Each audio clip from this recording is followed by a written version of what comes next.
from the rest in southern Spain. This is where the hard graft of winter testing has been taking place to get in shape for next weekend's curtain raiser in Melbourne. It's motor racing's equivalent of a boot camp. Miles and miles of relentless driving, preparing for the busiest season ever in 55 years of Formula One. We've got one new race, it's in Turkey, and Martin Brundle has been braving the elements to get the lowdown on another exciting, unknown circuit.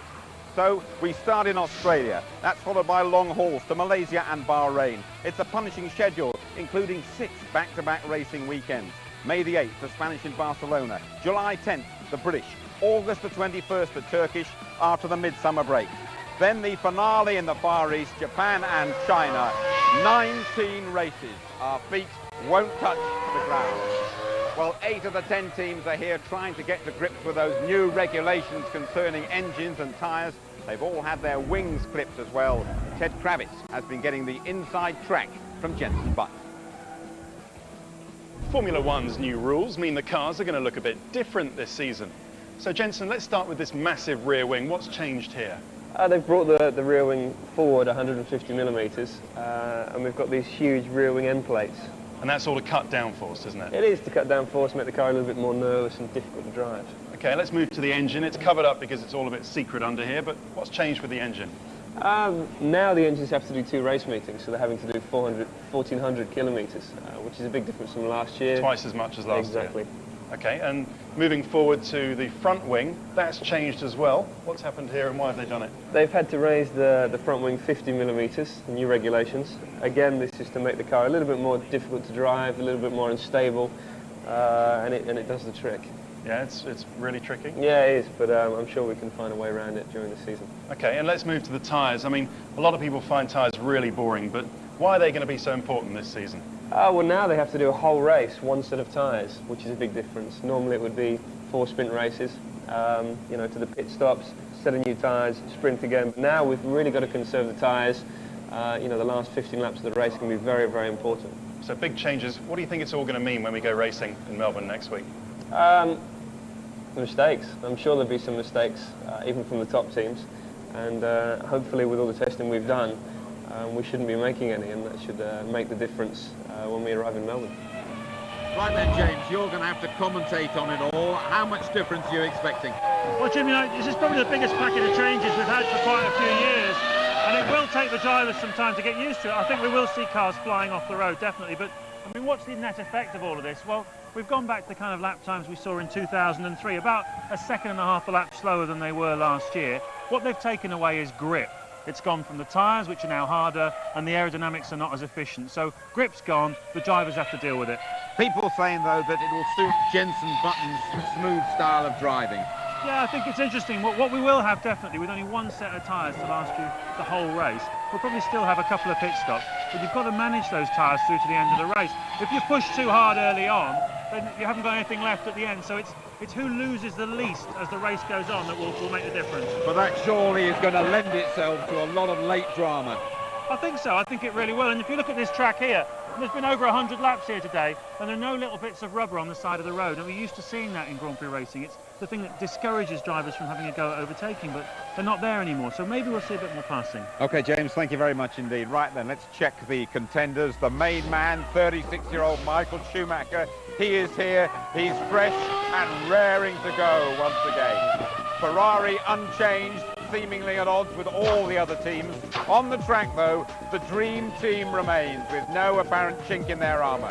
Their intention is to wait until the European season before unleashing their new car.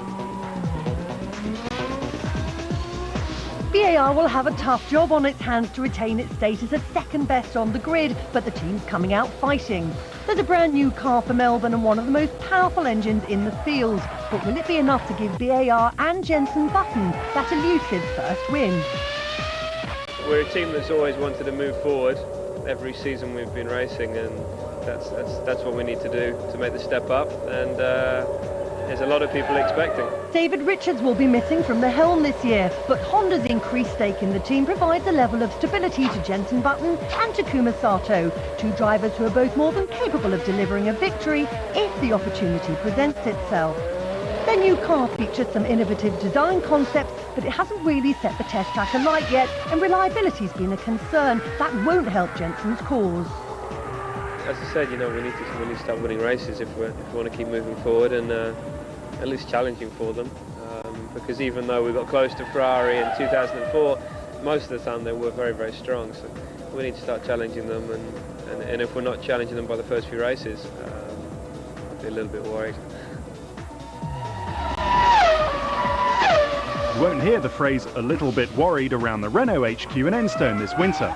They've emerged as one of the two teams most likely to be challenging Ferrari. Giancarlo Fisichella has rejoined Renault to partner Fernando Alonso, who flies to Melbourne this week in confident mood. The car is more together, the rear is more stable, and it's easy to predict and easy to drive as well. In a race, when you push, you need this confidence, and we have with the R25. Renault have been first or second fastest at every major winter test. This is a quick car. Williams won the last of its 9 World Championship titles back in 1997. The team's trodden a rougher road lately, and there have been staff changes over the winter as they look to make their way back to the top. That's certainly where new driver Mark Webber is aiming to be this year. Hopefully racing at the front quite often, and being up there with the guys which you could only hope that you could race in the past. So now that I've got a chance to be at the front, I'm looking forward to hopefully being up there quite often. So high expectations for both Webber and fellow Williams debutant Nick Heidfeld. It may take a while for all the new elements to gel, but there's a depth of experience for them to draw on, and Heidfeld's determined to make the most of his opportunity. I just knew half an hour before the launch that I had the chance to do the races this year, and obviously it's a great feeling. It's my big chance now. McLaren Mercedes are the other team giving Ferrari sleepless nights. Their new car is quick, even if their new drivers keep him cool. It's hard to say where everybody is. A lot of people are calling it sandbagging and waiting to see what happens. But we're just trying to do the best job we can at the moment. Make sure we know the best about the tires, about the car, and try to be as reliable as possible. Juan Pablo Montoya has his work cut out beating teammate Kimi Räikkönen. But tabloid allegations of the Finn's naughty behaviour on nights out have not thrown off his focus. The car seems to be nice to drive, and it's good for the tires, so I think so in all the areas is improvement. I don't know how much, but at least it's better. Well, there goes David Coulthard after moving from McLaren to Red Bull Racing. They've also been testing in Valencia, around about 500 miles or so up country from here, and a different looking DC's been getting up close and personal with his new team.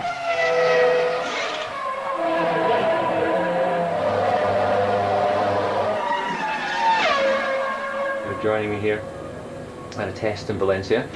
As you can see, I'm being a little bit lazier than you would normally see me during the season, and shaving, but this is where all the hard work was done.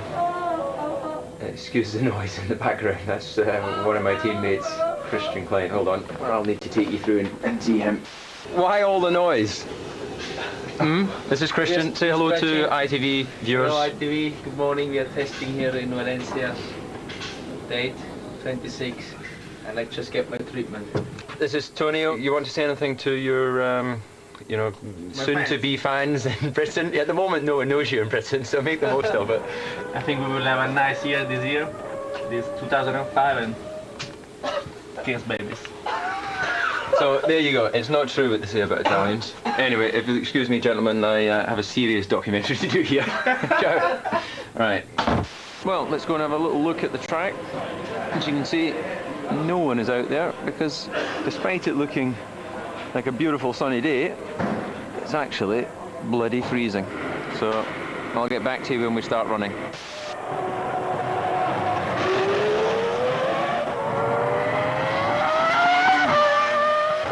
DC's had enough, so the boys have some comments to say. So what's your message to Uncle David, Christian? Yeah, we just want to ask Uncle David what's happened there. We have no idea at the moment what's going on, so if he can explain us when he's coming back, we are waiting for him here. Yeah, I think the wind picks up, it is more cold and costs a bit of concentration maybe. Oh yeah, sorry, I gave him the steering wheel before this run. But I did nothing to the steering wheel, so it's my fault. Sorry, David. Forward. This is what testing's about. You got to push the car. push the limits, and occasionally you end up in a kitty with them. And absolutely something that's happening a bit more often with this. So here's the culprit. He gave the wrong wheel. I did not stick to the steering wheel, so it was not me.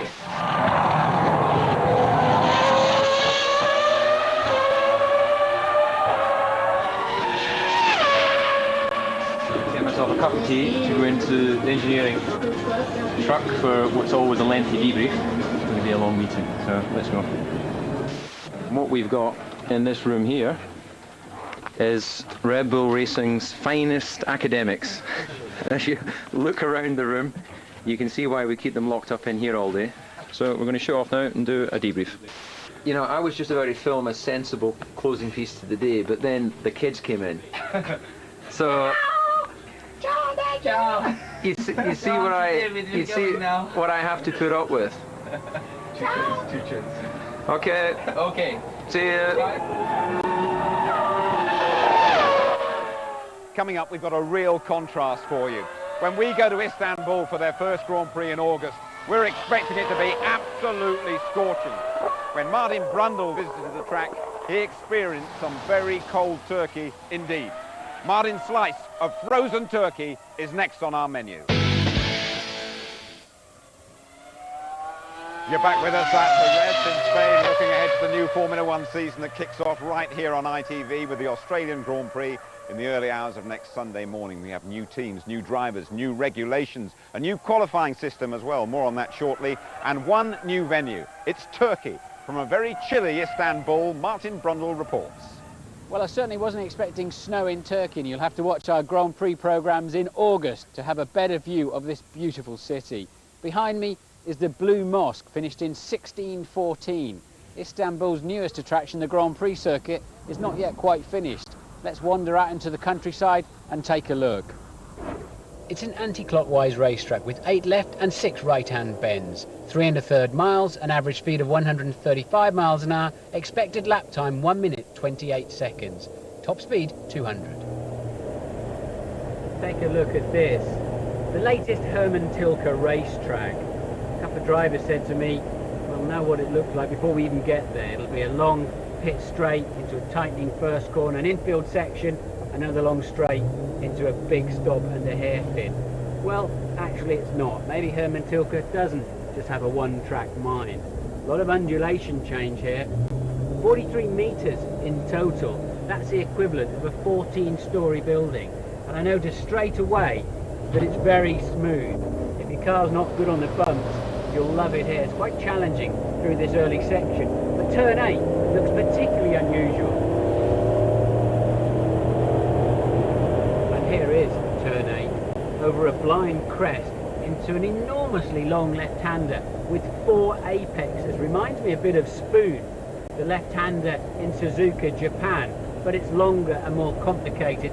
And with the new 2005 regulations, the drivers have to use the same tyres through both qualifying and the entire Grand Prix distance. It's long corners like this that'll do the damage to the tyres.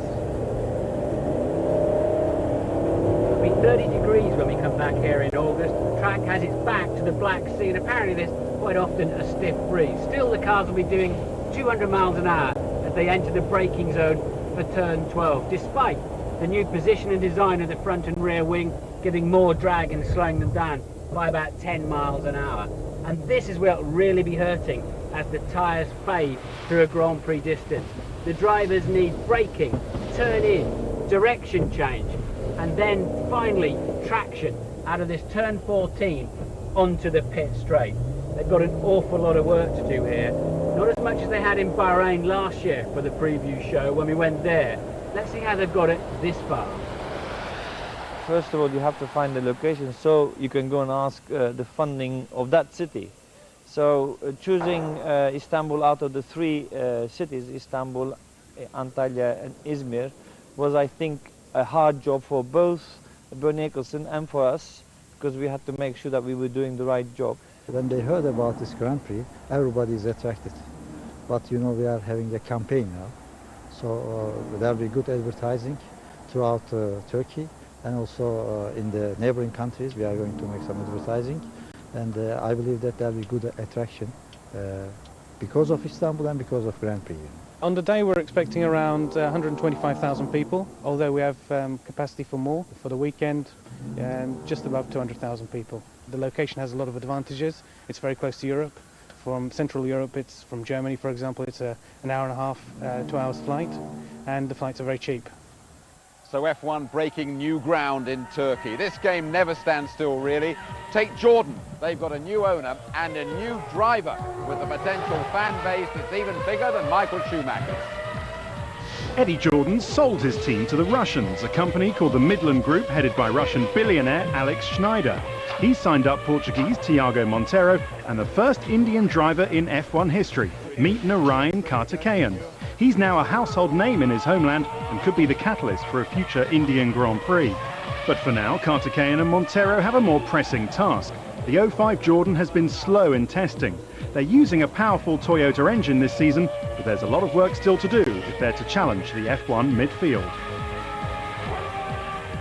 Red Bull becomes a fully fledged team owner this year, and the name over the door at the former Jaguar factory isn't the only thing that's changed. There's new management and a new driver lineup. David Coulthard's confirmed Christian Klien beats fit Antonio Liuzzi to the second seat, for now at least. There's a lot of work ahead to readjust after the recent turmoil, but Coulthard's up for it. Don't know what to expect from Melbourne, but I'm certainly excited about going there and getting on with the challenge. And everyone wants to win, of course. But in the absence of that, you have to believe that you're going through a process and laying down foundations that will see you develop in the future. And as long as you can see that light at the end of the tunnel, then you can feel good about the job you're doing. So wins might be off Coulthard's agenda this season, but his experience will undoubtedly be an asset to Red Bull as it wings its way into Formula One. Toyota have shown flashes of good speed in winter testing, and in Jarno Trulli and Ralf Schumacher have two drivers who can, on their day, be brilliant. But their Japanese paymasters are expecting brilliant results from them and the team's lavish £200 million budget. That pressure's been met with happy, or is it blind confidence?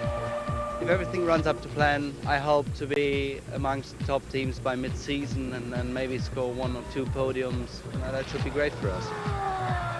It'll be tough for the smaller independent outfits like Sauber to make the podium in 2005, but the Swiss team successfully punched above its weight last year. Jacques Villeneuve has a point to prove now he's back with a full-time drive, and Felipe Massa will revel in the challenge of trying to beat his new World Championship-winning teammate.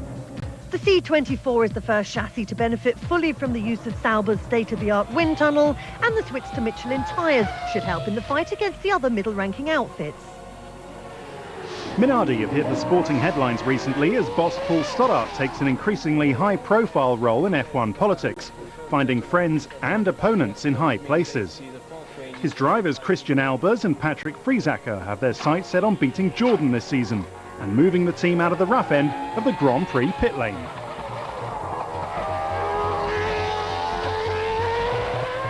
Mark Webber's joined me. Mark, looking at Minardi there, 5th in the little Minardi in Melbourne 3 years ago. Stoddart, the owner of Minardi, he may never have a better chance to score 2 points than that. It was an incredible day.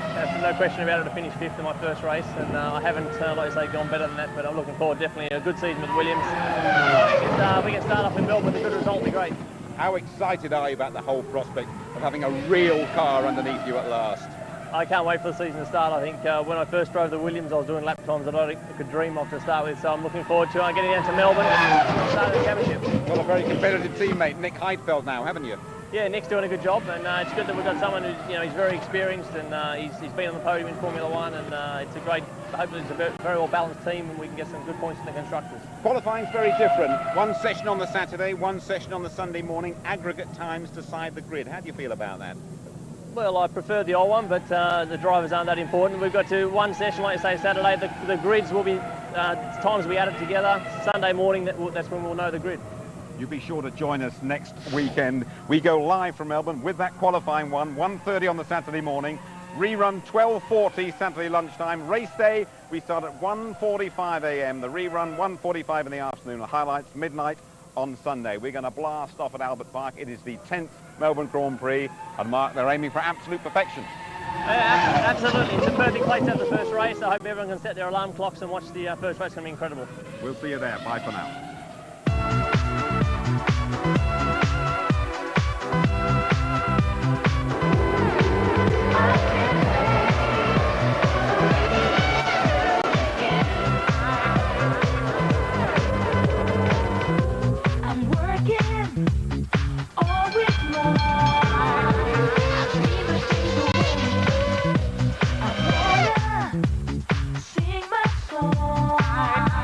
So let the music play. I have to